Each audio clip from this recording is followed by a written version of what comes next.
हळदीचे भाव पडल्याने क्रांतिकारी शेतकरी संघटना आक्रमक.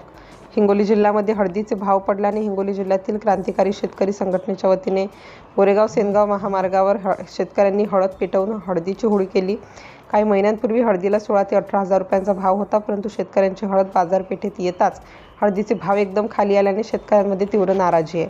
शेतकऱ्यांच्या हळदीला योग्य भाव न मिळाल्यास मुंबईत तीव्र आंदोलन करण्यात येईल, असा इशारा क्रांतिकारी शेतकरी संघटनेचे गजानन कावरगे, प्रवीण मते, मनोहर सावके, शांताराम पाटील, सतीश इडोळे, नामदेव पतंगे यांच्यासह अनेक शेतकऱ्यांनी शासनाला निवेदनाद्वारे इशारा दिला. रास्ता रोको आंदोलनामुळे बराच वेळ वाहतूक ठप्प होती. सिटी इंडिया न्यूजसाठी हिंगोली प्रतिनिधी शिवाजी करहाडे. आणि ज्यांना आम्ही त्या खपटाच्या आडून मतदान केलं, ज्यांच्याकडे आमचं प्रतिनिधित्व दिलं, ते मस्त एसी मध्ये बसले, पांढऱ्या शिपत कपडे घालतात. आमदार असू द्या, खासदार असू द्या, या जिल्ह्याचे पालकमंत्री असू द्या, ते आमच्या हळदीच्या प्रश्नावर बोलायचं त्यांचे पाय फासाकडे ओढत आहेत. आज मराठवाड्यामध्ये शेतकरी आत्महत्या करतायत. हिंगोली जिल्ह्यामध्ये मागच्या 3 महिन्यामध्ये 4 महिन्यामध्ये